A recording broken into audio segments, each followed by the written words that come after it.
What is up, everybody? Welcome back to the channel. And yesterday was the release of Naxx's final bosses, Saffron and KT, the last boss in the entirety of World of Warcraft Classic.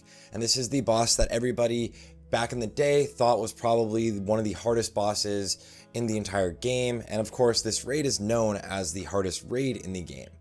I've already made a video after the first few tests or the first few wings talking about how hard Naxx will be and how we will expect it. But now I wanted to touch on a little bit more. Now that we've seen the entirety of the raid, we've also had some of the most insane buffs possible. And so now we have a real legitimate insight into how hard this raid is going to be. And I want to talk about these last two bosses in specific. And the biggest one is going to be Saffron. Saffron seems to potentially be maybe that last hardest boss in here. Even in the pugs, we did have a buff from the Just Pretend buff, basically the PTR buff, because Blizzard only wanted to test how the mechanics were working and confirm that they are working correctly, not actually give us the real full challenge. So we had a 50% healing buff, a 50% damage buff, 3000 extra HP, which is basically like being world buffed, so that's not much of an issue. The damage and the HP buffs aren't really that huge. It's like having world buffs in a flask, but the healing buff is massive. 50% extra healing is huge, as well as we actually got 200 frost resistance from this buff, which is unreal. This is pretty much the only reason that most people were able to even kill Sarthe, and I was able to go in there with viewers and clear this. The first run around, we cleared it in one shot, just blew through it in like 30 minutes. It took most of that time was just explaining the fights and coordinating things. But the other rounds with full pugs, we were able to clear this or these last two bosses. We did have some wipes on Saffron, and I'm going to get into why and exactly how these mechanics are working. Now, we did see guilds in the world first race just blow through a queue, and we will see the same thing with Naxx, but there's going to be a lot more stopgaps in Naxx. There's going to be a lot more struggle with guilds. There are a lot of guilds still progressing through a queue, and they are going to have a lot harder of a time. If you thought Twin Emperors, or if you thought Oro was a little bit of a struggle, or even Cthulhu, you're going to need a lot more coordination, and I will get into that right now. But before I do, I really fast want to thank everybody who came out and watched the stream of us doing this, all of the people that came out and actually joined us live to even play in the Naxx raid, and everyone who joined the Discord. If they do more testing, we will be doing that again over at twitch.tv/Sarthe. We did finally get our check mark, so that was our first stream as a Twitch partner, and we had 12,000 people come by the stream itself and 1,200 concurrent viewers, so it was just an awesome stream. I had a blast, so thank you all for being there, and now I'm going to get into it right here.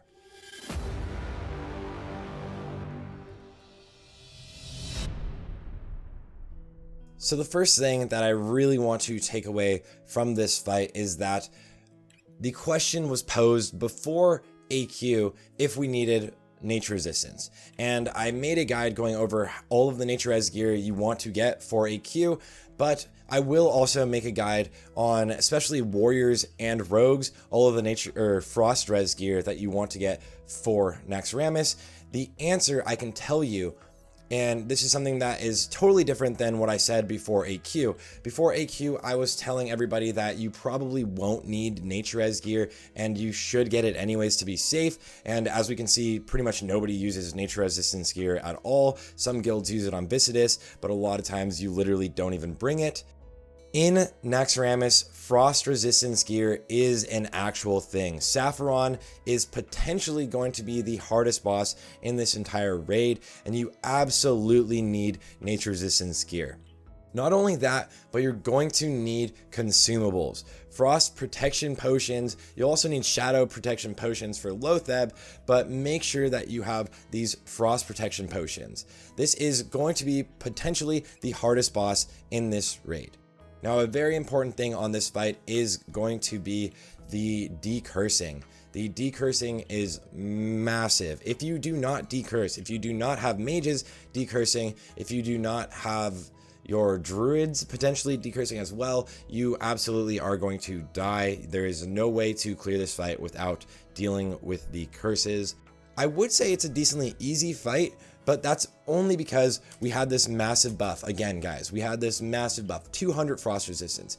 So this is pretty much the stopgap where most guilds are going to want to aim for their frost res, about 205 frost res. And this was unbuffed. We had the 200 frost resistance, which led us to, as I will show you in a second, be taking anywhere between 450 and 150 damage from the aura that Saffron has. This aura on PTR, and from what people remember, actually was ticking every 2 seconds. It seems to be ticking every 1 second. And I know that some people mentioned they talked to actual Blizzard employees, and they actually apparently have confirmed that it is working correctly, where this damage is going out every 1 second.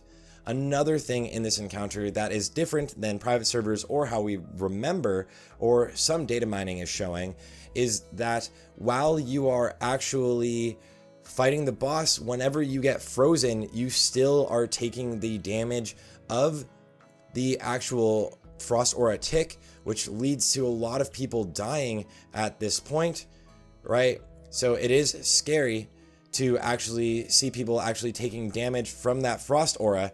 And as you can see right here, that was the first curse that went out, which automatically was decursed on me. And the damage I am taking here is between 450 and 150.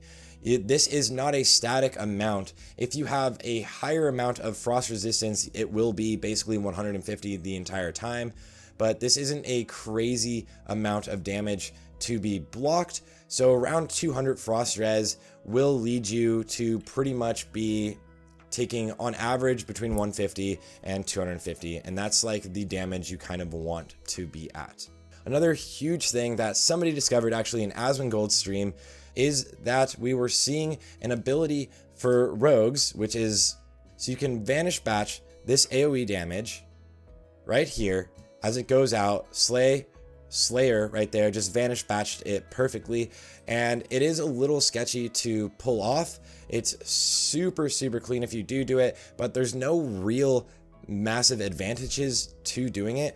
One, the boss is in the air. It's kind of like on Nyxia, where you can actually use some abilities to hit him, but you can't hit him with your auto attacks. So you could squeeze out a little bit extra damage from all of your rogues while he's in the air just for this phase.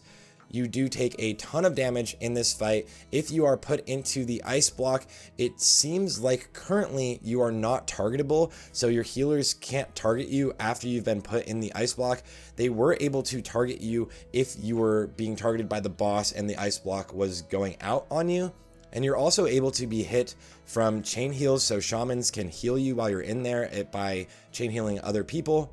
But outside of that, really this fight is just a lot of damage, a decent amount of coordination, a lot of decursing. It's a lot of static damage where you're always going to take a lot of damage. Also, your tank is definitely going to want to use a greater stone shield, potentially a shield as well. I don't think in the biggest speed runs we'll see our tanks using a shield. The scariest part of this encounter for the tank itself is to make sure that he has a shield on him after the ice blocks go out, after he goes back in to pick up the boss, because you don't want to get that range parry haste, like one shot cleaved. So make sure that there is a shield on him and the tank gets healed up before he goes back in. And then everybody is LOSing perfectly, and there's no real issues past that. But the confirmation here, like this is like this scare. Go to your auction houses, buy your frost res gear ASAP, start farming your frost res gear. I'll make a guide next week, again, like I mentioned, for warriors and rogues to get all of their frost resistance gear, but absolutely start farming your frost res gear. I would say to be safe, have around 150 to 205 unbuffed frost resistance. This fight is a potentially longer fight. Obviously, we all have the 50% damage buff, so people can be doing a lot more damage than they need to. But again, Saffron is potentially going to be the hardest boss in this raid.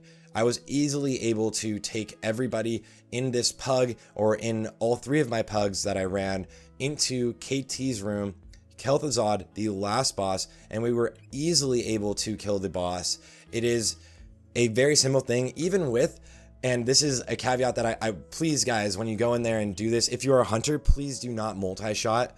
Like, here, I'll pull up a clip right here in a second. One of our hunters is going to multi-shot, and as these skeletons come towards you, if you multi-shot, look what happens. Look what happens here. You're pulling a ton of skeletons. Everybody is going to have to turn and literally focus those down, and you don't want to send all of your people out there to get them, but just make sure everyone's ready to pretty much sapper and destroy these little skellies as they get pulled in. But that's like the scariest part of the KT encounter, in all honesty, was the idea that you really don't want your hunters to be multi-shotting during this encounter. And you also should know that the ads that spawn during phase 2 are moving a little bit faster than we anticipated on private servers, so you can't really kite them, but they're not that intimidating, and the boss doesn't have like a crazy amount of health. So once you get into phase 2, KT is super simple fight. This honestly is one of the easier fights within the raid,